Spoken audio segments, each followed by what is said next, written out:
This is the Toyota Corolla Cross, and it is quite possibly the best practical new car that money can buy.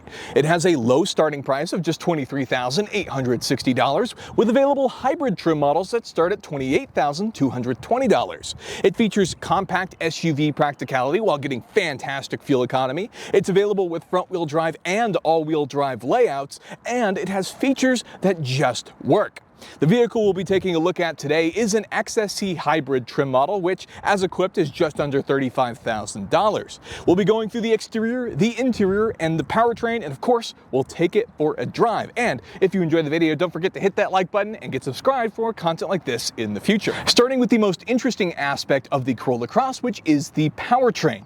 There are two different options, and which one you choose will also determine your wheel drive. So, starting with the base models, you get a naturally aspirated gas-only 4-cylinder, good for 169 horsepower, and will be front-wheel drive.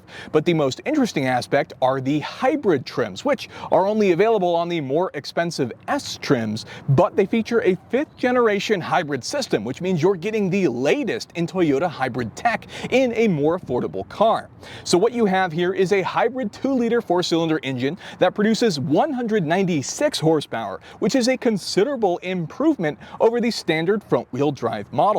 On top of that, the hybrids come with an on-demand all-wheel drive system, meaning there's an electric motor on the rear axle, which will kick in during acceleration or in traction loss situations, giving you all-wheel drive. So it'll be front-wheel drive most of the time. It's paired with an eCVT automatic transmission, which is not a traditional CVT, it's more so planetary gear setup, so it's a little bit different than what you might find in other vehicles. But this is going to be one of the faster vehicles with a 0 to 60 time of 7.5 seconds, and is going to be more useful than the standard version of the vehicle, which is quite interesting. It's not quite as fast as the Prius, but that's still pretty impressive for an economy-focused vehicle. Moving on to fuel economy, for example, the Corolla Hybrid is rated for 45 miles per gallon city and 38 miles per gallon highway, with a combined average of 42 miles per gallon. Given that this thing has a 10.6 gallon fuel tank, means that you can get over 450 miles of range on a single tank, which is more than enough to get you where you're going and should be just fine for commuting, but is really impressive to fit all that in such a compact vehicle. So moving on to the exterior of our bright gold Corolla Cross. Well, I think it's a pretty good looking vehicle. It's not extreme in terms of styling, but it's not offensive either. The cool part is the hybrids have distinctive exterior features from the standard front-wheel drive models. So starting in the front here, we have this big open mouth grille that is supposed to give off more sporting intentions, that's surrounded by this gloss black finish as well, which I think looks pretty good. We also have black badges, including this front Toyota badge, which is going to hide our radar tech. And then we have LED lighting that includes these fog lights down below, but more importantly, the headlights are adaptive, meaning they're actually going to lead the steering wheel, so it's going to be more helpful at night. So that's a good thing to have. As we come around to the side of the vehicle, we have more of our gloss black finish. You'll find it on our mirror caps and even our roof, which looks pretty good, something you'd find on Range Rovers as well. The interesting part though, however, is this black side cladding. You can see it's got a matte black finish to it, so it's a little bit different from the rest of the car. That's a little bit awkward, but we'll let it slide. Now, the interesting part about the underneath of the hybrid cars is it features sport-tuned suspension. And that does make sense. The hybrid is the more powerful, faster model, so why not? We'll give them that. This particular vehicle, being an XSE, means it features the bigger 18-inch alloy wheels, which are indifferent in how they look, but more importantly, the Corolla Cross features 4-wheel disc brakes. That's pretty impressive. That's something you won't find on cheaper economy cars that still have drum brakes in the rear. On top of that, the front disc brakes on this vehicle are even ventilated, so you get even better performance. And I think that's a pretty cool feature that you won't find on other vehicles. Moving on, we do have, of course, our mirrors that we talked about earlier, which do have some turn signals on them as well. We get a roof rack and a sunroof on this particular car. We do get keyless entry, and then of course we get all-wheel drive badging, which of course means that this is in fact a hybrid vehicle. We get some fun Corolla Cross badging on the rear as well, with a black spoiler in the rear, but this being an XSE also means that it is in fact equipped with the power lift hatch, which is a super helpful feature that is not necessarily required to enjoy the Corolla Cross, but it's a quality of life update that maybe you want in your Corolla Cross. So moving on to the interior, it does feel a little bit cheap as first, as there's no padded luxurious materials on the dash or anything anything like that, but the things you interact with regularly, like the steering wheel, shifter, and seats, are all comfortable. Where the car really shines is the availability of technology and features, and that's where you're going to get most of your value. For example, the driver's seat is in fact powered, and you do get heated seats for both of the front seats, which have a low and high option, so fairly simple there, but a nice luxury to have. And on top of that, you also get dual zone climate control, meaning you can each have your own temperature control, which is always great. Now on top of that, where it really shines, I like to think, is the infotainment system. So we have an 8-inch display here in the middle, which features Toyota's infotainment system, which is incredibly easy to use. It's simple and, in my opinion, one of the best ones on the market currently that you'll find in Toyota's widespread cars, but it also features Apple CarPlay and Android Auto, and it's run through a premium JBL 9-speaker system in this XSE model, which sounds pretty good. It's going to help a lot if you're going to be spending a lot of time in your vehicle. So with that, it's going to be one of the better options.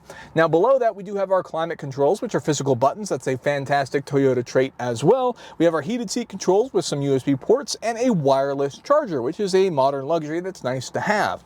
We have some sport driving modes along with an EV mode, which is kind of useless because the EV mode is extremely limited in terms of overall range and even speed.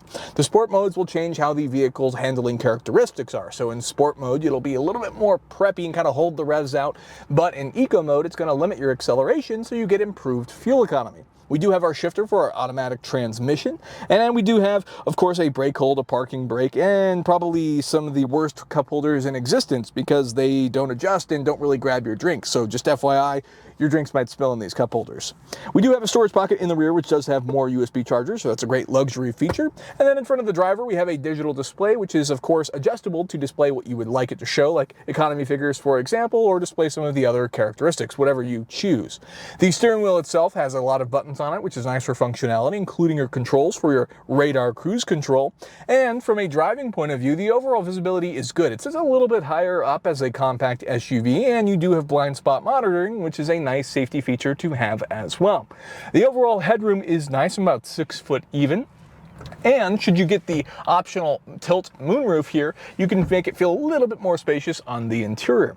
As far as the back goes, you do get rear vents, which will be nice for your passengers, and you actually get some USB ports as well. The seating is fine. It's not an overly large space back there as it is a compact vehicle, but you can fold down the seats for extra storage, and it will be plenty usable as a regular singular driving vehicle, with the occasional people being able to be loaded into the back. With that, that's a quick look at the very feature-rich interior of the Toyota Corolla Cross. So what's it like to drive the Corolla Cross? Well, it's actually a really straightforward, easy driving experience. There's nothing overly engaging or interesting about the vehicle, but it serves as exactly what it's supposed to be, a vehicle to get you from point A to point B. Very practical. It's easy to drive. The steering is very, very light, so while it's not overly feedback friendly, it's going to be easy to use in parking lots. The overall visibility is good, and you feature narrow A-pillars here in the front, so there's no real blind spots, not to mention you have the added technology like blind spot monitoring. It is a compact SUV, so it sits a little bit higher than a car, and that makes for a more pleasurable experience, but it's not going to be as tall as a full-size SUV or a pickup truck. Overall, it's generally good to interact with. It does everything you want it to. The physical buttons of the infotainment systems are all easy to use, and the steering wheel itself is comfortable, and even the seats themselves are comfortable. So everything just works, and that's the whole point of it. It's not an overly exciting or crazy vehicle, but you can rely on it, and it's going to get you where you want it to go, and it's going to be able to do 99% of the functions that you want it to, basically everything short of making coffee. So in conclusion, this is a lot of vehicle for the money. Sure, it doesn't come with quite as many options as the more expensive Prius, but it gets great fuel economy, so it's 90% of the way there for less money. Now, the hybrid trim model, in my opinion, is the one to buy. It is a bit more expensive, limited to the higher S trim models, but it comes with more features. So if you're stuck between the front wheel or the hybrid models, what I would suggest is consider the potential fuel economy savings you would get by buying the hybrid model. That could offset the cost and make this the better buy. On top of that, you get the on-demand all-wheel drive and more feature-rich options on the interior. And if you go a little bit higher, you can get things like the power lift hatch that I pointed out earlier, which all makes this a fantastic buy, not to mention the cosmetic changes, which are up to you, but I think it looks a little bit better to buy the hybrid version as well. Ultimately, it is up to you, whichever one you decide to purchase, but I strongly recommend you get the hybrid. With that, that's going to be the end of the video. Feel free to drop your thoughts down below. And of course, if you could hit that like button, I would really appreciate it, and consider getting subscribed subscribe for more content like this in the future. With that, thank you so much for watching, and I'll see you in the next one.